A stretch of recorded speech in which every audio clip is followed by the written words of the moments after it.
জন্য ওয়াজিব হয়ে যায়। জোরে বলেন সুবহানাল্লাহ। মুমিনদের জন্য সাহায্য করা আল্লাহর জন্য কি হয়ে যায়? ওয়াজিব হয়ে যায়। বাইরে একটু বৃষ্টি সহ্য করেন না, খুব বেশি বৃষ্টি, আচ্ছা ওই এটা রহমত। এটা কি রহমত? আমার ভাইরা, জিহাদের ভিতরে তাবাইকে আল্লাহর জান্নাতে যাওয়ার জন্য তারা জিহাদ করেছেন।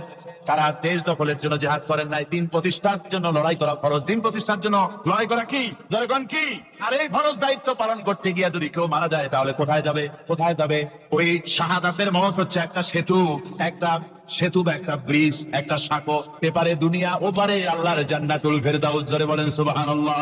এই জন্য হযরত ওমর ফারুক রাদিয়াল্লাহু তাআলা সব সময় দোয়া করতেন, আল্লাহুম্মা রযুকনি শাহাদাতান ফি সাবিলিক ওয়াজআল মাউতি ফি বালাদি রাসূলিক। আল্লাহ রাব্বুল আলামিন, আমাকে রাসূলের শহরে পৌঁছাও আর আমাকে তোমার দ্বীনের রাস্তায় শাহাদাত মঞ্জুর করো। জোরে বলেন আমিন। এটা আমাদের দোয়া, আমারও দোয়া, আমার সারা জীবনের স্বপ্ন, সারা জীবনের স্বাদ আল্লাহ যেন শাহাদাতের মওত নসিব করে দেন। ধরে বলেন আমিন। এর থেকে উন্নত মানের মওত আর নাই। ওই প্যারালাইসিস হয়ে বিছানায় পড়ে তড়পায় তড়পায় মরার কোনো দাম নাই। দুনিয়ার বুকে দুনিয়ার জিন্দেগি বছর করার 500 বছর বেঁচে থাকার দাম নাই। সিংহের মতো 1 সেকেন্ড বেঁচে থাকার দাম আছে, ঠিক কিনা? আর মওত, প্লিহা, যকৃত, typhoid, paralysis, diabetes, heart attack, kidney পচে যাওয়া, হাবিজাবি মওতের চাইতে আল্লাহর রাস্তায় জিহাদ করে শাহাদাতের মওত সর্বশ্রেষ্ঠ মওত। জোরে বলেন সুবহানাল্লাহ। আমার ভাইরা, রাসূলের পাক সাল্লাল্লাহু আলাইহি ওয়াসাল্লাম তিনি মদিনা মুনাওয়ারায় এসে প্রথম যে জিহাদের সম্মুখীন হলেন ওইটার নাম কি? কোন জিহাদ? বদর। কোন জিহাদ? বদরের জিহাদ। সেই বদরের মাঠে জিহাদের জন্য রাসূল সাহাবীদেরকে তৈরি করতেছেন। তো আপনারা চিন্তা করেন বিষয়টা, জিহাদ করতে হবে, এই বদরে সাহাবীরা জিহাদ করবে কাদের বিরুদ্ধে? নিজের বাপের বিরুদ্ধে। রাসূল পাক খুব চিন্তিত হলেন যে সাহাবীদেরকে কিভাবে উদ্বুদ্ধ করা যায়। হুজুর জিহাদের কথাই বলতেছেন যে এখন বদরে আমাদের টিকে থাকার প্রশ্ন, এইটা মুসলমানদের টিকে থাকার প্রশ্ন, বদরের যুদ্ধ, বদরের এই জিহাদটা। হুজুর যখন এগুলি বলতেছেন, হযরত মিকদাদ রাদিয়াল্লাহু তাআলা আনহু রাসূলের একজন জলিলুল কদর সাহাবী, তিনি দাঁড়িয়ে বলছেন, হে আল্লাহর রাসূল, কেন আপনি চিন্তা করছেন? ইমজি বিনা ইয়া রাসূলুল্লাহ হাইসুমা তাশা। হে আল্লাহর রাসূল, আপনি আমাদেরকে নিয়ে চলুন যেদিকে আপনার খুশি। হাইসুমা আমারাকাল্লাহ, যেদিকে আল্লাহ আপনাকে নির্দেশ করেন সেদিকে আমাদের নিয়ে আপনি সেদিকেই চলুন। ইন্না লা নাকুলু লাকা কামা ক্বালা বনু ইসরাঈল লিমূসা আলাইহিস সালাম, ইযহাব আনতা ওয়া রাব্বুকা ফাকাতিলা ইন্না হাহুনা কাঈদুন। বুখারী শরীফের হাদিস। হযরত মিকদাদ রাদিয়াল্লাহু তাআলা আনহু বলছেন, হে আল্লাহর রাসূল, আপনি আমাদের নিয়ে চলুন, আল্লাহ যেদিকে আপনাকে আমাদের নিয়ে যেতে বলেন সেই দিকে নিয়ে যান। আমরা মুসা আলাইহিস সালামের উম্মতের মতো বলবো না যে হে মুসা, আপনি আর আপনার আল্লাহ দুজন গিয়া যুদ্ধ করেন, আমরা এখানে বসে থাকি, এমন কথা আমরা বলবো না। বাল ইযহাব আনতা ওয়া রাব্বুকা ফাকাতিলা ইন্না মাআকুমা মুকাতিলুন। ও নবী, বরং আমরা বলবো আপনি চলুন আমাদের নিয়ে, আপনি এবং আপনার আল্লাহ চলুন জিহাদের ময়দানে, আমরা আপনার সঙ্গে জিহাদ করব, লড়াই করব সেই পর্যন্ত। মা দামাত মিন্না মা দামাত আইনুম মিন্না তাতারাফ, যতক্ষণ পর্যন্ত আমাদের একটা চক্ষুর পলক পড়ে, যতক্ষণ পর্যন্ত একটা চোখের পাতা নড়ে, ততক্ষণ পর্যন্ত আমরা কাফেরদের বিরুদ্ধে লড়ব। সুবহানাল্লাহ বিহামদিহি, যতক্ষণ চোখের পাতা নড়ে ততক্ষণ পর্যন্ত লড়ব, নিয়ে চলুন আমাদের। হুজুর খুব খুশি হলেন। আরে রাসূল পাক সাল্লাল্লাহু আলাইহি ওয়াসাল্লাম দারুণ ভাবে খুশি হয়ে গেলেন। হুজুর বললেন, ও সাহাবীরা, তোমাদের মানসিক অবস্থা যখন এই, কুমু বিনা ইলা জান্নাতিন, চলো আমার সাথে বেহেশতের দিকে। সুবহানাল্লাহ, সবাই বলেন সুবহানাল্লাহ। কুমু বিনা ইলা জান্নাতিন আরদুহা কাআরদিস সামাওয়াতি ওয়াল আরদ, সেই বেহেশতের দিকে চলো যে বেহেশতের বিশালতা প্রশস্ততা এই পৃথিবী এবং আকাশের চাইতে অনেক বড়, সেই বেহেশতের দিকে চলো। ফাকামা উমাইর বিন হামাম ওয়া কানা ইয়াকুলুত তামার। হযরত উমাইর বিন হামাম এক যুবক, তিনি দাঁড়িয়ে গেলেন। আমার মুসলমান ভাইরা, যুবকদের অবদান কিন্তু ইসলামে সব চাইতে বেশি। জোরে বলেন সুবহানাল্লাহ। কাদের অবদান বেশি? সর্বপ্রথম ইসলাম কবুল করেছে কারা? যুবকরা। হযরত আবু বকর, হযরত ওমর রাদিয়াল্লাহু তাআলা আনহু, তাদের বয়স যুবক বয়সে তারা ইসলাম কবুল করেছেন। হযরত আলী যুবক ছিলেন, এই জন্য যুবকদের ইবাদতের সব বেশি। রাসূল পাক বলেছেন, কিয়ামতের ময়দানে যেদিন কোন ছায়া থাকবে না, আরশে আজিমের নিচে সব শ্রেণীর লোকেরা ছায়া পাবে, তার মধ্যে এক শ্রেণী হচ্ছে ওয়াশাকুন নাশাফি ইবাদাতিল্লাহ, ওই যুবকেরা যারা নাকি রাত গুজরান করে, রাত কাটায় আল্লাহর ইবাদতে, রাত জাগে আল্লাহর ইবাদত করে। জোরে বলেন সুবহানাল্লাহ। বড়দের একবার আল্লাহ বলা আর এক যুবকের একবার আল্লাহ বলা, বৃদ্ধের সারা সপ্তাহ তাহাজ্জুদ পড়া আর যুবকের এক রাতের তাহাজ্জুদ পড়া মনে হয় তার থেকেও বেশি। সুবহানাল্লাহ। তাই বলে বৃদ্ধ যারা, তারা কিন্তু হতাশ হবেন না, ওই যৌবনকাল আপনিও বেরিয়ে এসছেন, ঠিক না? সুতরাং যুবকদের অবদান বেশি। হযরত উমর ইবনে হামাম রাদিয়াল্লাহু তাআলা আনহু তিনি দাঁড়িয়ে গেলেন, তার হাতে ছিল ওয়া কানা ইয়াকুলুত তামার, তিনি খরমা খাচ্ছিলেন, হাতে ছিল কয়েকটা খরমা। তিনি খরমাগুলি হাতে নিয়ে দাঁড়িয়ে বলছেন ফাকালা বাখবাখ, তিনি বলছেন বাখবাখ শব্দ এটা হচ্ছে লুগাল মুহাল্লিয়া, অর্থাৎ আঞ্চলিক শব্দ। এর অর্থ হচ্ছে মা আযমাহু ওয়া মা আহসানাহু। কি আশ্চর্য, কি সুন্দর, কি বিরাট, কি সুন্দর কথা আপনি বললেন হে রাসূল। জান্নাতুন আরদুহা কাআরদিস সামাওয়াতি ওয়াল আরদ, এমন বেশ তো পাওয়া যাবে জিহাদ করলে যে বেহেশতের বিশালতা প্রশস্ততা এই বিশাল আকাশের চাইতে জমিনের চাইতে বেশি। ওয়াল্লাহি লাউ কুনতু হাইয়ান হাত্তা তুলাহুন্না, আমি যদি ওয়াল্লাহি আল্লাহর কসম, আমি যদি এই খরমাগুলো যদি খাইতে থাকি ইন্নাহা লা হায়াতুন তাবিলা, তাহলে তো এটা অনেক লম্বা হায়াত লাগবে। এই খরমাগুলি খাইতে অনেক সময় লাগবে, বেহেশতে যাইতে দেরি হয়ে যাবে। সুতরাং এই খরমা তো আর খাওয়া যাবে না, ফারাদাবিহিন না, হাতের খরমাগুলি সব ফেলে দিয়ে জিহাদের ময়দানে লাফায় পড়লেন। অনেকগুলি কাফেরকে জাহান্নামের ঘাটে উতরায় দিয়া হযরত ওমর নিজেও শাহাদাত বরণ করলেন। জিহাদের শেষে জিহাদের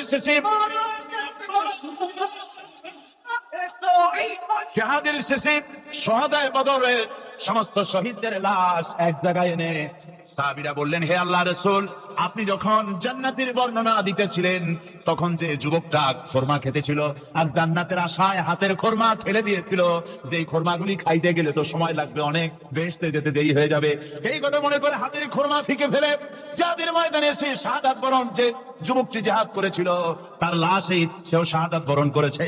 রাসূল পাক হযরত ওমরের চেহারার দিকে লক্ষ্য করে তার দিকে অঙ্গুলি সংকেত করে হুজুর বলছেন ইন্নাকা মিন আহলিহা, ওমরে যে বেহেশতের জন্য তুমি খরমা খাওয়ার ধৈর্য ধরতে পারো নাই, আমি নবী সাক্ষী দিচ্ছি তুমি সেই জান্নাতের অধিবাসী। আমার ভাইরা, ওই জান্নাতে যাওয়ার জন্য আল্লাহর দ্বীনকে প্রতিষ্ঠার জন্য আমাদেরকে ঐক্যবদ্ধ হতে হবে। আল্লাহর দ্বীনের জন্য আল্লাহ নবীর যে আদর্শ, সে আদর্শ প্রতিষ্ঠার জন্য এগিয়ে আসতে হবে। যদি আমরা তা করতে পারি, আমরা সংখ্যায় কত, আমাদের অস্ত্র আছে কি নাই, আমাদের জনবল কত, আমাদের সৈন্যবল কত, এগুলি প্রশ্ন না। প্রশ্ন হচ্ছে ওয়ালা তাহিনু ওয়ালা তাহসানু ওয়া আনতুমুল আলাউনা ইন কুনতুম মুমিনিন। কোনো ভয় নাই, কোনো চিন্তা নাই, যদি তোমরা মুমিন হও আমি আল্লাহ তোমাদেরকে বিজয়ী করব। জোরে বলেন সুবহানাল্লাহ। عن ابن عمر رضي الله تعالى عنهما قال قال رسول الله صلى الله عليه وسلم لا حسد إلا على اثنين। হযরত ইবনে ওমর রাদিয়াল্লাহু তাআলা আনহু বলছেন, দুই ব্যক্তি ছাড়া কারো সাথে ঈর্ষা করা যায় না, প্রতিযোগিতা করা যায় না। সে দুই ব্যক্তিকে, এক ব্যক্তি হচ্ছে রাজুলুন আতাহুল্লাহুল কুরআনা ফাহুয়া ইয়াকুমু বিহি আনা আল-লাইলি ওয়া আনা আন-নাহার। আল্লাহ যাকে কোরআনের ইলম দিয়েছেন এবং সেই কোরআনের ইলম দিয়ে নিজেকে প্রস্তুত করেছে, এই কোরআনের দাওয়াত মানুষকে দেয় এবং কোরআন প্রতিষ্ঠার আন্দোলনে নিজেকে শরীক করেছে, তার সাথে হাসাদ করা যায় যে আমি ওর মতো হইলাম না কেন, ওর মতো আমার হওয়া উচিত।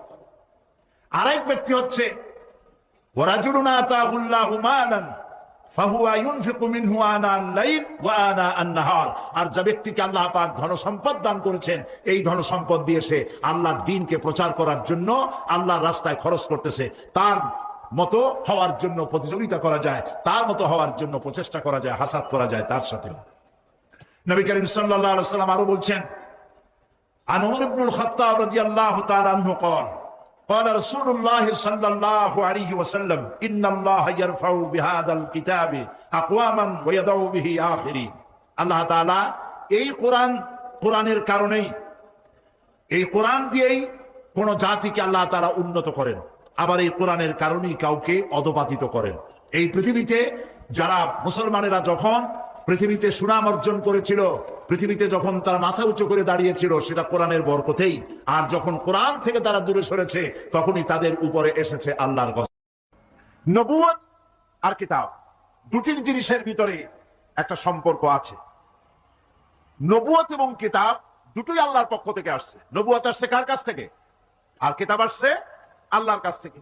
নবুয়ত এর দাবি কেউ নিজের থেকে করতে পারে না, এই কথা আমি বহুবার আপনাদের সামনে আলোচনা করেছি। নবী দাবির ভিত্তিতে হয় না, নবী আল্লাহ বানান। ইলেকশন করে, নির্বাচন করে এমপি বানানো যায়, মন্ত্রী বানানো যায়, প্রেসিডেন্ট বানানো যায়, চেয়ারম্যান বানানো যায়, মেম্বার বানানো যায়, কিন্তু ইলেকশন করে নবী বানানো যায় না। নবী ইলেকশনে হয় না, নবী হয় কিসে? সিলেকশন। নবী কিসে হয়? সিলেকশনে। সিলেকশনটা করেন কে? আল্লাহ রাব্বুল আলামিন। সুতরাং নবী আল্লাহর কাছ থেকে আসে, আর কিতাবও আল্লাহর কাছ থেকে আসে। নবী যদি কিতাব ছাড়া আসতেন, খুব ভালো করে বোঝেন, নবী যদি কিতাব ছাড়া আসতেন আর কিতাব যদি নবী ছাড়া আসতো, তাহলে মানুষের ধর্ম পালন, জীবনের কর্তব্যবোধ, জীবন পরিচালনা এবং ধর্মকে অনুধাবন করা দারুণভাবে সুকঠিন হয়ে পড়ত। কোরআনের নমুনাই হচ্ছে, কিতাবের নমুনা হচ্ছেন আম্বিয়ারা। আম্বিয়া আলাইহিমুস সালাম, তারা হচ্ছেন কিতাবের নমুনা। কিতাবও যার, নবীও সেই আল্লাহ সুবহানাহু ওয়া তাআলা। কোরআন হচ্ছে একটা থিওরি, আর নবীরা হচ্ছেন, কিতাব হচ্ছে থিওরি, নবীরা হচ্ছেন তার প্র্যাকটিক্যাল। থিওরি আর প্র্যাকটিক্যাল দুটো জিনিস এক নয়। যেমন আমি যদি কাগজে লিখি র দন্তেশ গয় ওকার লয় লয় আকার, কাগজে লিখে দিলাম, কি হলো কম তো? বলুন সবাই, কি হলো? এখন যদি আপনারা এইটার উপরে চাটেন, মিষ্টি লাগবে? বলবেন মিষ্টি কেমনে লাগবে, ওর মধ্যে দুধ নাই, চিনি নাই। আচ্ছা ঠিক আছে, লিখে দিলাম দুধ, চিনি ইত্যাদি যা যা লাগে সব লিখা কাগজটারে গোল বানাই দিলাম। এখন যদি চাবান, তাও কি মিষ্টি লাগবে? লাগবে না। মিষ্টি লাগবে কি হলে? দুধ কিনতে হবে, ছানা বানাতে হবে, চিনির শিরা তৈরি করতে হবে, তারপরে রসগোল্লা বানাতে হবে, এরপরে আপনি ফ্রিজে রাখবেন, চামচ দিয়ে কাটবেন, মজা করে খাবেন, তখন আপনার ভালো লাগবে, ঠিক কিনা? এখন ভালো লাগলো কেন? যেহেতু এটা প্র্যাকটিক্যালে আসছে। আর আগে কাগজ চেটেছেন, কাগজ চাবাইছেন, ভালো লাগে নাই, কারণ থিওরি চাবাইছেন। প্র্যাকটিক্যালে না আসা পর্যন্ত মজা পাওয়া যাবে না। সেই জন্য কোরআন হচ্ছে একটা থিওরি, কাগজে লেখা একটা থিওরি। এই থিওরিটা আল্লাহ রাব্বুল আলামিনের। এই থিওরি যদি প্র্যাকটিক্যাল না থাকে, মডেল না থাকে, আদর্শ না থাকে, তাহলে তা পালন করা মানুষের জন্য দুঃসাধ্য, সুকঠিন। এই জন্য আল্লাহ সুবহানাহু ওয়া তাআলা কোরআনের মুজাসসাম নমুনা হিসেবে পেশ করেছেন মুহাম্মদুর রাসূলুল্লাহ সাল্লাল্লাহু আলাইহি ওয়াসাল্লাম। তিনি হচ্ছেন কোরআনের মডেল, সুবহানাল্লাহ ওয়া বিহামদিহি। যার জন্য তিনি স্পষ্ট করে বলতে পেরেছেন যে কথা কেউ বলতে সাহস পায়নি, যে কথা নবী বলেছেন। আল্লাহর নবী বলেছেন, ও আমার সাহাবীরা, দিনের আলোতে তোমরা আমার ভিতরে যা দেখতে পাও, রাতের বেলায় আমার ভিতরে তোমরা যা দেখতে পাও। ও আমার স্ত্রীরা, দিনের আলোতে আমার ভিতরে যা দেখতে পাও, রাতের আধারে আমার মধ্যে যা দেখতে পাও, যে সব আচরণ, আমার চলাফেরা, দিন ও রাতের আলোচনাগুলি, দিন ও রাতের চরিত্রগুলি, দিন ও রাতের আমার কর্তব্য পালন, আমার মধ্যে যা দেখতে পাও সবগুলি খুলে খুলে মানুষের সামনে বলে দাও। এই কথা তো আর কেউ বলতে পারেনি পৃথিবীতে। নবীরা ছাড়া এত বড় কথা পৃথিবীর আর কেউ বলতে সাহস পাবে না। কথা ঠিক কিনা গণ? জোরে বলেন, পারবে বলতে?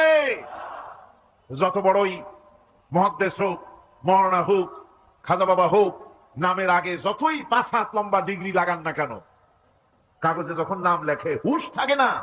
কত যে লেখে, কি যে লিখলে, শুধু নামের সামনে আলাইহিস সালাম টুক বাদ রাখে, আর সব লিখে আবেগের ঠেলায় অস্থির হয়ে যায়। কোন ব্যক্তি আছেন যিনি বলতে পারবেন আমার শৈশবকালীন, যৌবনকালীন, বৃদ্ধকালীন, রাতের, দিনের সব ঘটনা মানুষের কাছে বলে দাও? কেউ কি পারবে বলতে? না, কেবলমাত্র পারবে আম্বিয়া আলাইহিমুস সালাম।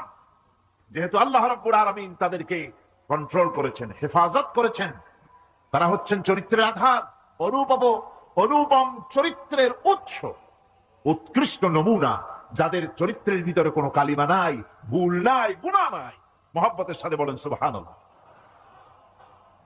এই জন্য নবী, নবুয়ত আর কিতাব দুটোই আসছে আল্লাহর কাছ থেকে। সেই জন্য বিশ্ববাসীর বাঁচার পথ নবীদের অনুসরণ। বিশ্ববাসীর বাঁচার পথ কি? নবীদের অনুসরণ। আল্লাহ রাব্বুল আলামিন তিনি কিতাব পাঠিয়েছেন, কিতাবের উপর ঈমান আনা লাগবে। আর নবীও তিনি পাঠিয়েছেন। সাধারণ নেতা নবীদের ভিতরে পার্থক্য হলো আকাশ আর জমিনের। গালফ অফ ডিফারেন্স, আকাশ আর জমিনের পার্থক্য। সাধারণ নেতা আর নবী, এর মধ্যে পার্থক্য কতখানি? আকাশ আর জমিনের। এর থেকেও যদি বড় দৃষ্টান্ত দেওয়া যায় তো তাই। কারণ হচ্ছে এই পৃথিবীতে পথপ্রদর্শক হিসেবে শিক্ষক, পণ্ডিত, ধর্মগুরু, রাজনৈতিক নেতা, বাপ দাদা, দার্শনিক, যারাই পৃথিবীতে আবির্ভূত হয়েছেন, নবীদের সঙ্গে তাদের মৌলিক একটা পার্থক্য আছে। সেই মৌলিক পার্থক্য হচ্ছে সাধারণ লোকের, সাধারণ নেতারা সিদ্ধান্ত নেন মন মস্তিষ্ক প্রসূত জ্ঞান দিয়ে। এই জন্য তাদের সিদ্ধান্ত দিয়ে দেশ এবং জাতির স্থায়ী কোনো কল্যাণ সাধিত হয় না। আল্লাহ রাব্বুল আলামিন বলেন, মা ইয়ানতিকু আনিল হাওয়া ইন হুয়া ইল্লা ওয়াহয়ুন ইউহা। আমার নবী প্রবৃত্তিকে অনুসরণ করে কোনো কথা বলেন না। আমার নবী যেটা বলেন সেটা হলো ওহী। আমি যা বলতে বলি তিনি তো তাই বলেন। নবী নিজের মগজ থেকে কিছু বলেন না, আল্লাহর কথা দিয়ে বলেন। এই জন্য কোরআন আর হাদিসে বেশি কোনো পার্থক্য নাই। কোরআন হলো কোরআনের ভাব এবং ভাষা দুটোই আল্লাহ রাব্বুল আলামিনের, আর হাদিসের ভাষাটা শুধু আল্লাহর নবীর, আর ভাবটা হচ্ছে আল্লাহ রাব্বুল আলামিনের। নবীরা যা বলেন তাই সত্য। এই জন্য নবীদের কথার ভিতরে কোনো বক্রতা নাই, নবীদের কথার ভিতরে কোনো বক্রতা নাই, কোনো শটতামি নাই, কোনো প্রবঞ্চনা নাই। নবীদের কথা হচ্ছে ডাইরেক্ট, আল ওয়াদুহ ওয়াস সারাহা, পরিষ্কার বক্তব্য তারা রাখেন, যেখানে কোনো বক্রতার বিন্দু মাত্র লেশ নাই। সাধারণ নেতারা লোভ, লালসা এবং স্বার্থপরতায় থেকে ঊর্ধ্বে উঠতে পারে না। নবীরা সমস্ত স্বার্থের ঊর্ধ্বে। কোন আলহামদুলিল্লাহ। স্বার্থের ঊর্ধ্বে কারা? নবীরা। আল্লাহ পাক বলছেন, ইয়াত্তাবিউনা ইল্লা যান্না ওয়া মা তাহওয়াল আনফুস। আল্লাহ পাক বলেন সাধারণ নেতাদের ব্যাপারে কোরআন পরিষ্কার করে বলছে যে তারা নিজেদের মন মস্তিষ্ক এবং নিজেদের হাওয়া, নিজেদের প্রবৃত্তির অনুসরণ করে চলে। আর যারা নাকি প্রবৃত্তির অনুসরণ করে, মন মস্তিষ্ক নিজস্ব বুদ্ধির অনুসরণ করে, তাদের সম্পর্কে আল্লাহ পাক বলেন, ওয়ামা লাহুম বিহি মিন ইলমিন ইয়াত্তাবিউনা ইল্লা যান্না ওয়া ইন্নায যান্না লা ইউগনি মিনাল হক্কি শাইআ। তাদের কাছে সত্যিকারের কোনো জ্ঞান নাই। তারা তো নিজেদের আন্দাজ এবং অনুমানের ভিত্তিতে চলে, আর আন্দাজ আর অনুমান কোনোদিন হকের দাবি মিটাতে পারে না। হক যেটা, হকের দাবি আন্দাজ আর অনুমান কোনোদিন পূরণ করতে পারে না। আল্লাহর জ্ঞান হচ্ছে পারফেক্ট জ্ঞান। সেই জ্ঞান দিয়ে আল্লাহ পাক নবীদের কাছে বাণী পাঠিয়েছেন। কোরআনে কারীম বলছে, ওয়ামান আযাল্লু মিম্মান ইত্তাবা'a হাওয়াহু বিগাইরি হুদাম মিনাল্লাহ। তার চাইতে গোমরাহ আর কে হতে পারে, তার চাইতে পথভ্রষ্ট আর কে হতে পারে, যে আল্লাহ পাকের পক্ষ থেকে বাণী আসার পরেও যে ব্যক্তি নিজের হাওয়ার অনুবর্তন করে, যে ব্যক্তি নিজের নফসের অনুবর্তন করে, নফসকে প্রবৃত্তিকে অনুসরণ করে, তার থেকে গোমরাহ আর কেউ হতে পারে না। পক্ষান্তরে নবী এবং রাসূলগণ তারা আল্লাহর জ্ঞানকে অনুসরণ করে চলেন। এই জন্য যেখানেই আল্লাহ পাক নবীদের কথা বলেছেন, সেখানে আল্লাহ পাক বলেছেন নবীদেরকে জ্ঞান দিয়েছি আমি। নবীদের জ্ঞান দিয়েছে কে? একথা আপনারা বিশ্বাস করবেন, মনে প্রাণে বিশ্বাস করবেন। একজন নবীও পৃথিবীর কোন শিক্ষা কেন্দ্র থেকে একাডেমিক কোয়ালিফিকেশন অর্জন করেন নাই। কোন নবী title pass, MA pass, BA pass, এই ধরনের প্রাতিষ্ঠানিক কোন সনদ তাদের কাছে নাই। অথচ তারা যা বলেছেন তা বিশ্বের সর্বশ্রেষ্ঠ কথা কিনা, জোরে গণ। আপনার আমার নবী জনাবে মুহাম্মদুর রাসূলুল্লাহ সাল্লাল্লাহু আলাইহি ওয়াসাল্লাম জীবনেও তিনি লিখতে জানেন নাই, পড়তে জানেন না, সই করতে জানেন না, নিজের নামটা কেমনে লিখবেন তাও তিনি জানেন না। হুদায়বিয়ার দিনে, হুদায়বিয়ার সন্ধির দিনে সন্ধিপত্র লেখা হলো, হুজুরের নাম লেখা হলো মিন মুহাম্মাদুর রাসূলুল্লাহ। তার পক্ষ থেকে কুরাইশদের মধ্যে চুক্তিপত্র লেখা হচ্ছে। কুরাইশরা বলল, মুহাম্মদ সাল্লাল্লাহু আলাইহি ওয়াসাল্লামের নামের সামনে যদি রাসূলুল্লাহ লেখো তাহলে তো চুক্তির কোনো দরকার নাই, আমরা তো তাকে রাসূল মানি না, নাউযুবিল্লাহ। মুহাম্মদ বিন আব্দুল্লাহ যদি লেখো তাহলেই আমরা এই চুক্তি মানব। রাসূল কারীম সাল্লাল্লাহু আলাইহি ওয়াসাল্লাম হযরত আলীকে ডাকলেন, আলী গো, চুক্তিপত্রে যেখানে আমার নাম মুহাম্মদুর রাসূলুল্লাহ লেখা আছে, আমার নামের সামনে থেকে রাসূলুল্লাহ নামটা বাদ দিয়ে দাও, মুহাম্মদ বিন আব্দুল্লাহ লেখো। হযরত আলী বলছেন, ইয়া রাসূলুল্লাহ, সারা জীবন আপনার গোলামি করেছি, যা বলেছেন তাই শুনেছি, জীবনটাও আপনার জন্য দেওয়ার জন্য প্রস্তুত আছি। ভবিষ্যতেও যত কথা বলবেন সব মাথা পেতে মেনে নেব, কিন্তু আজকের এই হুকুম আমার পক্ষে মানা সম্ভব হবে না। আমি আলীর পক্ষে কিছুতেই সম্ভব নয় যে আল্লাহ নবীর নামের সামনে থেকে মোহাম্মদুর রাসূলুল্লাহ আমি কেটে দেব।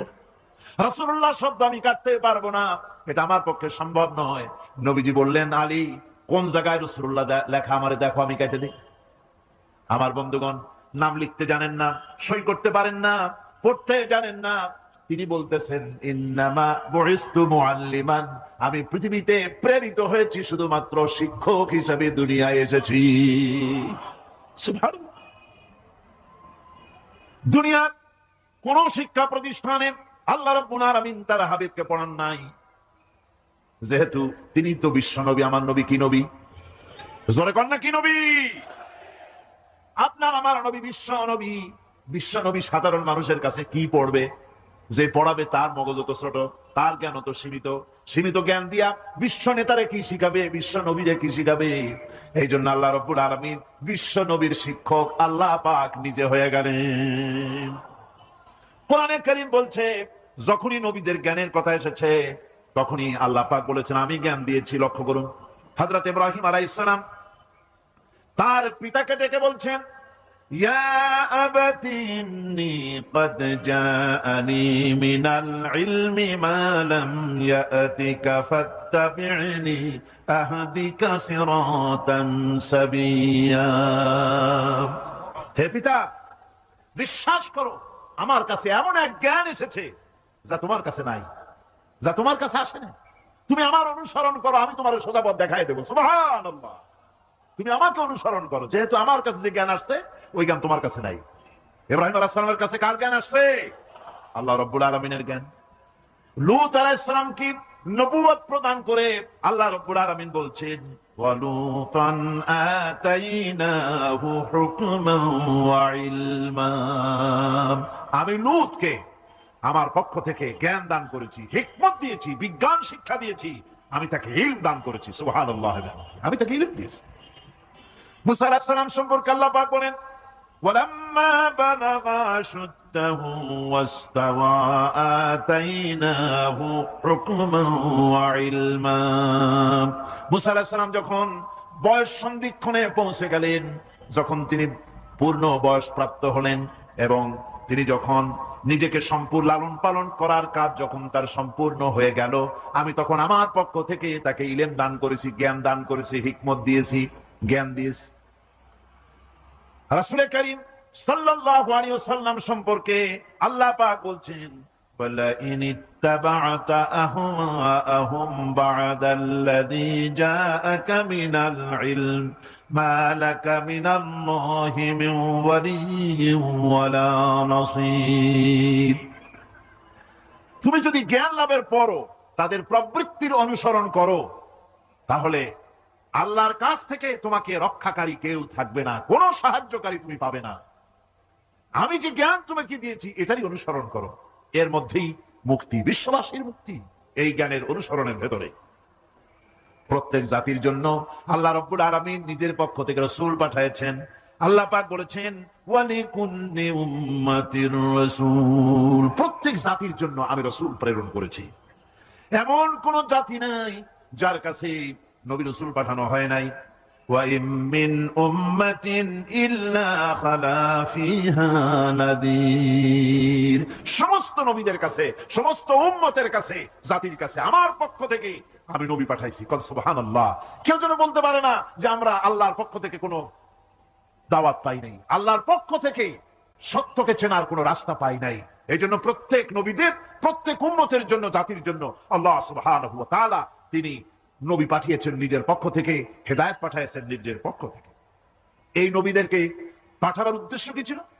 কোরআনে কারিমে আল্লাহ পাক বলেন, আমাদের নবীকে আল্লাহ পাক ডেকে বলছেন, আলিফ লাম রা কিতাবুন আনজালনাহু ইলাইকা লিতুখরিজান নাসা মিনাজ যুলুমাতি ইলান নূর। আলিফ লাম রা কিতাবুন আনজালনাহু ইলাইকা লিতুখরিজান নাসা মিনাজ যুলুমাতি ইলান নূর। এই কিতাব আমি আপনার উপর অবতীর্ণ করেছি।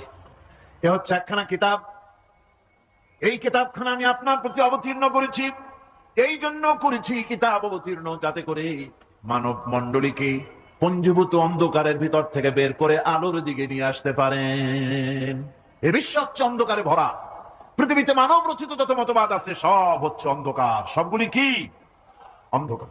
এই অন্ধকারের ভিতর থেকে আলোর দিকে নিয়ে আসবেন। আলো হচ্ছে কি? ইসলাম। আলো হচ্ছে কোরআন। কোরআনের দিকে নিয়ে আসবে, ইসলামের দিকে নিয়ে আসবে। সেই জন্য আমি আপনার প্রতি এই কোরআন অবতীর্ণ করেছি। আমার ভাইয়েরা, সকল আসমানি কিতাবের উপরে আমাদের ঈমান আনা লাগবে। শুধুমাত্র কোরআন শরীফের উপরে নয়, সকল কিতাবের উপর ঈমান আনতে হবে। কোরআনকে যেমন মানি, মুহাম্মদ সাল্লাল্লাহু আলাইহি ওয়াসাল্লামকে যেমন মানি, সব নবীদের উপরে ওইরকম ঈমান আনতে হবে। কোরআন যেমন মানি ওই রকম করে সমস্ত কিতাবের উপরে ঈমান আনতে হবে। এটার শর্তই দেওয়া হয়েছে, মুমিন হচ্ছে তারা ওয়াল্লাযীনা ইউমিনুনা বিমা উনজিলা ইলাইকা ওয়া মা উনজিলা মিন ক্বাবলিক। মুমিন হচ্ছে সেই সব লোক, মুত্তাকি হচ্ছে তারা যারা তোমার উপরে নাজিলকৃত কিতাবের উপর ঈমান এনেছে এবং এর আগে যত কিতাব আসছে সমস্ত কিতাবের উপর ঈমান এনেছে। তারাই হচ্ছে মুত্তাকি, তারাই হচ্ছে মুমিন। আল্লাহ পাক বলেন, নাযালা আলাইকাল কিতাবা বিল হাক্কি মুসাদ্দিকান লিমা বাইনা ইয়াদাইহি। আল্লাহ তোমার প্রতি সত্য সহকারে যে কিতাব নাজিল করেছেন আর এর পূর্বে আগত সকল কিতাবের উপরে এর সত্যতা প্রমাণ করে। এই কোরআন হচ্ছে আগের যত কিতাব নাজিল হয়েছে সমস্ত কিতাবের সত্যতা প্রমাণকারী কিতাব।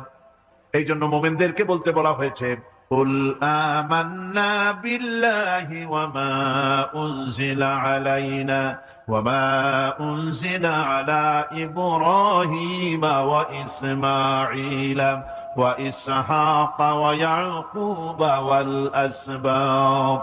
বলো, আমরা ঈমান এনেছি আল্লাহর প্রতি, আমাদের প্রতি অবতীর্ণ কিতাবের প্রতি, আর ইব্রাহিম, ইসমাইল, ইসহাক, ইয়াকুব এবং তার আওলাদদের প্রতি যে কিতাব অবতীর্ণ হয়েছে সমস্ত কিতাবের উপর আমরা ঈমান এনেছি। وما أوتي موسى وعيسى والنبيون من ربهم لا نفرق بين أحد منهم ونحن له مسلمون। আর মুসা, ঈসা, অন্যান্য নবীদের উপরে যত কিতাব অবতীর্ণ হয়েছে সমস্ত কিতাবের উপরে আমরা ঈমান আনতেছি। আর আমরা হচ্ছি আল্লাহ পাকের আজ্ঞাবহ, আমরা হচ্ছি আল্লাহ পাকের বান্দার মধ্যে আমরা শামিল। আল্লাহ পাক বলছেন, এই পৃথিবীতে আমি যত নবী পাঠাইছি সমস্ত নবীদের সাথে তিনটা জিনিস দিয়েছি। কয়টা জিনিস? তিনটি জিনিস দিয়েছি সমস্ত নবীদেরকে। লাকাদ আরসালনা রুসুলানা বিল বায়িনাতি ওয়া আনজালনা মাআহুমুল কিতাবা ওয়াল মিজানা লিয়াকুমান নাসু বিল কিসত। নিঃসন্দেহে আমি নবীদেরকে স্পষ্ট নিদর্শনাদি সহ এই পৃথিবীতে পাঠিয়েছি এবং সেই সঙ্গে তাদেরকে কিতাব দিয়েছি আর তাদেরকে মিজান দান করেছি, বাইয়িনাত দান করেছি। তিনটা জিনিস দিয়েছি, এক দিলাম বাইয়িনাত, আর এক দিলাম কিতাব, আর এক দিলাম মিজান। কয়টা হলো? তিনটা। বাইয়িনাত কি? বাইয়িনাত হলো, বাইয়িনাত বলা হয় এমন জিনিসগুলি কি যা একজন নবীর আচার আচরণ দেখে বুঝতে পারা যায় নিঃসন্দেহে ইনি আল্লাহর নবী। সুবহানাল্লাহ। এটাই হচ্ছে বাইয়িনাত।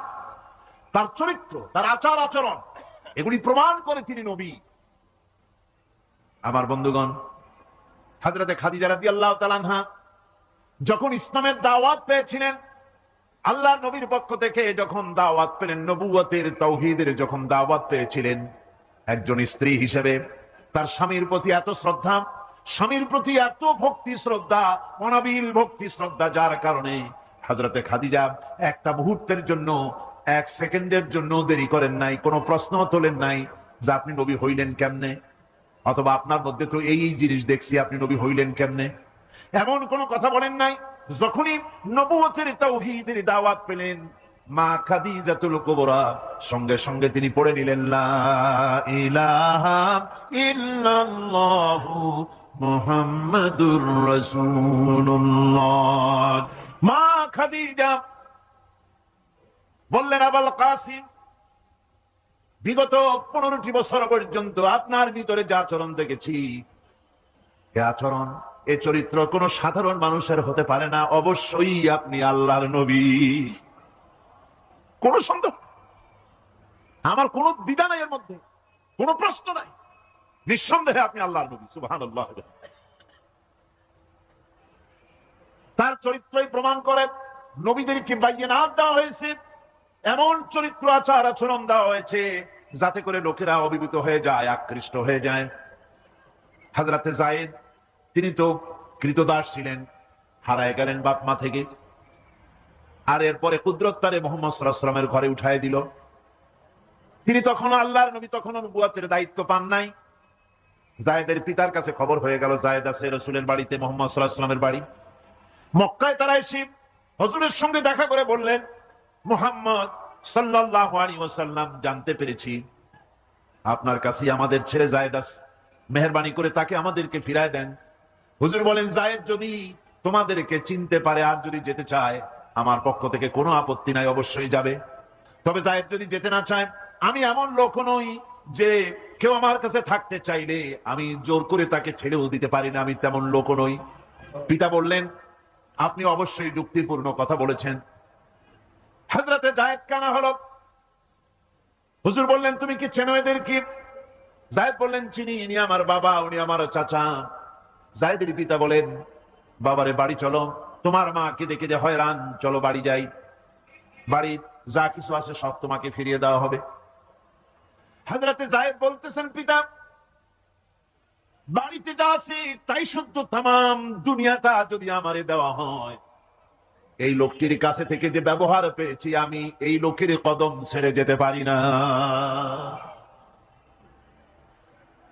তার চরিত্রই প্রমাণ করে তিনি নবী, কি ব্যবহারটা পেয়েছেন। হযরত আনাস রাদিয়াল্লাহু তাআলা আনহু ছোট মানুষ, 8 বছর বয়সের সময় হুজুরের খাদেম হয়ে হুজুরের বাড়িতে আসছেন। আচ্ছা, 8 বছর বয়সের কিশোর ভুল তো করতেই পারে, গরম পানি চাইলে ঠান্ডা পানি এনে দেবে, স্যান্ডেল চাইলে জুতো আনবেন, বিছানা বিছাইতে বললে উঠাই দেবে, এটা স্বাভাবিক, কিশোর মানুষ, ছোট মানুষ। এবার শুনুন, বায়িনাত কারে বলে? নবীদের বায়িনাত আল্লাহ যে দিয়েছেন সেটা কি জিনিস? সেটা হলো উন্নত মানের চরিত্র, তার ব্যবহার ওঠা বসা যা দেখলে মানুষ বুঝতে পারে তিনি আল্লাহর নবী। হযরতে আনাসের মুখে শুনুন, হযরতে আনাস রাদিয়াল্লাহু তাআলা আনহু বলেন, একাধিক ক্রমে টানা 10টি বছর রাসূলের খেদমতের ভিতরে নিয়োজিত ছিলাম। 10টি বছরের ভিতরে একটা দিনের জন্য নবীজি আমাকে ধমক দিয়ে কথা বলেন নাই। এটা ধমক দিলেন না আমারে, এটা করছো কেন, এটা করো নাই কেন? সুবহানাল্লাহি বিহামদিহি। গোটা পৃথিবী সমস্ত মুমিন মুসলমানদের, পুরুষ আর নারীদের জীবন, কলিজা, রক্ত রাসূলের কদম মোবারক উৎসর্গ হয়ে যায়। কারে বলে নবী রাসূল? কি চরিত্র! বায়িনাত। আল্লাহ রাব্বুল আলামিন বলেন, নবীদেরকে বায়িনাত দিয়েছি আর আমি তাদের সাথে কিতাব দিয়ে দিয়েছি। কিতাবও এমন কিতাব যেই কিতাবের কোনো তুলনা নাই। কোরআনে কারীম নাজিল করে দিলেন আল্লাহ রাব্বুল আলামিন, এমন কিতাব দিয়ে দিলেন, কোরআন শুনে মানুষ পাগল হয়ে যেতেছে। রাসূলের উপরে কিতাব নাজিল হলো, হুজুর তেলাওয়াত করতেছেন কাবা ঘরের পাশে বসে। হজের মৌসুম এসেছে, আবু জাহাল ঘরে ঘরে গিয়া বলতেছে, আমার দেশে একটা পাগল হয়েছে, কোন নাউজুবিল্লাহ, তারে জেনে ধরেছে, খবরদার তার কাছে যাবা না, কি বলে তাও শুনবা না। ওই যে লোকটা দেখা যায় এখন, পাগল দেখার একটা উৎসাহ লোকেদের মধ্যে সব কালে আছে। লোকদের চিন্তা হলো, কি বলে তা না হয় নাই শুনলাম, কিন্তু লোকটা কেমন, পাগলটা কেমন, একটু দেখে আস। তারা চলে গেল দেখার জন্য, কানে আঙ্গুল দিয়া গেছে, কেউ বা কানের মধ্যে তুলা দিয়া গেছে। আল্লাহর হাবিবের কাছে গিয়া নবীজির চেহারা মোবারকের দিকে তাকাইয়া তারা দেখতেছে, দেখে দেখে চোখ আর ফেরে না। আহারে, এত সুন্দর কি মানুষ হয় নাকি? পাগল হয়ে গেছে, এত সুন্দর মানুষ, তা কি কখনো পাগল হইতে পারে? আমরা তো পাগল দেখেছি, পাগলের জামা কাপড়ের খোঁজ থাকে না, মাথার চুল একদিকে, মোছ আর একদিকে, দাড়ি আর একদিকে, জামার বোতামের ঠিক নাই, দাঁতে ময়লা, জামায় কাপড়ে ময়লা। এ কেমনে পাগল হবে? এত সুন্দর মানুষ, এত বিন্যস্ত মানুষ, পাগল হবে না নিশ্চয়ই। কান দিয়ে আঙ্গুল সরাইস, কেউ বা তুলা বার করেছে, অমনি নবীজির তেলাওয়াত করা কোরআনে কারীম তাদের কানের ভিতর থেকে ঢুকে কলিজা স্পর্শ করলো। নিজেদের অজান্তে চোখ দিয়া পানি পড়া শুরু হয়ে গেল।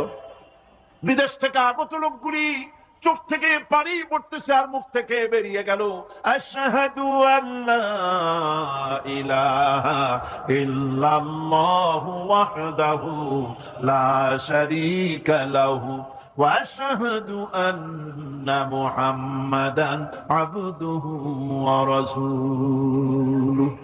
কোরআনে কারীম কি মজার জিনিস আল্লাহ পাক আমাদের দিয়েছেন, সুবহানাল্লাহ। আমার বন্ধুগণ, আল্লাহ পাক বলেন আমি নবীদেরকে বায়নাত দেই, কিতাব দেই, আর দেই তাদেরকে তৃতীয় আর একটা জিনিস, যেটা হলো মিজান, তার মানে হলো মানদণ্ড বা দাড়িপাল্লা।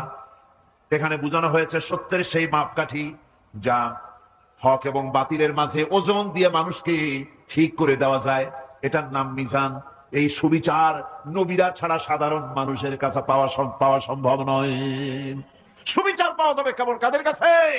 নবীদের কাছে, কোরআনের কাছে, নবুয়তের কাছে আর কিতাবের কাছে সুবিচার। আর পৃথিবীতে সুবিচার নাই। আছে সুবিচার? হতে পারে। সেই জন্য মিজান, দাড়িপাল্লা, এটা হচ্ছে ইনসাফের প্রতীক। এটা কিসের প্রতীক? ইনসাফ কি মুকদ্দাস তারাজু। এই পবিত্র একটি দৃষ্টান্ত আল্লাহ রাব্বুল আলামিন দাড়িপাল্লার সাথে দিয়েছেন, ইনসাফ। এই ইনসাফ কেবলমাত্র করতে পারে কারা? নবীরা। কিসের মাধ্যমে? কোরআনের মাধ্যমে। বায়নাত দিয়েছি, কিতাব দিয়েছি, মিজান দিয়েছি। মিজান দিয়েছি, বিচারটা কেমন দেখো। বিচারটা কারে কয়? ইহুদি এসে একজন মুসলমানের বিরুদ্ধে নালিশ করেছে আল্লাহর নবীর দরবারে। নবীজি সাক্ষ্য প্রমাণ নিয়ে সবকিছু শুনে মিলে রায় দিলেন ইহুদির পক্ষে, মুসলমানের বিপক্ষে। কারে কয় মিজান? নবী তো ইচ্ছা করলে তার নিজের দলের ওই মুসলমানদের পক্ষেই তো রায়টা দেওয়া স্বাভাবিক ছিল, ছিল কিনা কন? বাপ হোক, মা হোক, দলের নেতা হোক, সব সময় নিজের স্বার্থের দিকে টানে। কথা ঠিক কিনা? স্বাভাবিক ভাবে বোঝেন। চট্টগ্রাম শহরে সবচেয়ে বড় সন্ত্রাসী ধরা পড়েছে। পুলিশ বহু পরিশ্রম করে খাগড়াছড়ি থেকে ঘাট ধরে নিয়ে আসছে। ঢাকা থেকে টেলিফোন আসছে, মন্ত্রী বাহাদুরের টেলিফোন। হ্যালো, কে? চিটাগংয়ের এসপি? বলে হ্যাঁ। কারে ধরছো? বল্টু মিয়ারে। ছাড়ো মিয়া, আমার দলের লোক তুমি ঠিক পাও নাই? স্যার অস্ত্র শুদ্ধা ধরছি। অস্ত্র শুদ্ধা ছেড়ে দে। এই জন্য পৃথিবীর সাধারণ মানুষের কাছে ইনসাফ পাওয়া যায় না। যায়। আল্লাহ পাক বলেন আমি নবীর কাছে মিজান দিয়েছি। সুবহানাল্লাহ। কেমন মিজান দিলাম? নবীজি বিচার করতেছেন, ইহুদির বক্তব্য শুনে মুসলমানের পক্ষে রায় না দিয়া রায়টা দিলেন ইহুদির পক্ষে। মুসলমান বেচারা অসন্তুষ্ট হয়ে গেলেন। তিনি চলে গেলেন হযরত ওমর রাদিয়াল্লাহু তাআলা আনহুর কাছে। কপাল কত খারাপ! তার কাছে গিয়ে বলছেন আমিরুল মুমিনিন। তিনি তো তখন আমিরুল মুমিনিন হন নাই। যে বলছেন ভাই ওমর, একটা বিচারের সানি করার জন্য আসছি। বলে সানি আসছো আমার কাছে? পয়লা গেছিলা কার কাছে? গেছিলাম মুহাম্মদ সাল্লাল্লাহু আলাইহি ওয়াসাল্লামের কাছে। দেখেন অবস্থাটা। সবকিছু শুনে মিলে আমি মুসলমান, চান্দা দেই, জিহাদের পয়সা দেই, সাথে সাথে থাকি, জামাতে নামাজ পড়ি, জিহাদের ময়দানে যাই। বিচারটা আমার পক্ষে না হয় রাসূল ইহুদির পক্ষে রায় দিয়ে দিলেন, এটা একটা কথা হইল নাকি? আপনি বিচক্ষণ মানুষ, সবকিছু শুনে মিলে আপনি বিচারটার সানি করে দেন। হযরত ওমর বলেন বাবাজি অপেক্ষা করো, আমি তোমার বিচারের সানি করতেছি, দাঁড়াও। হযরত ওমর ঘরের মধ্যে ঢুকলেন, তরবারি নিয়ে আসলেন।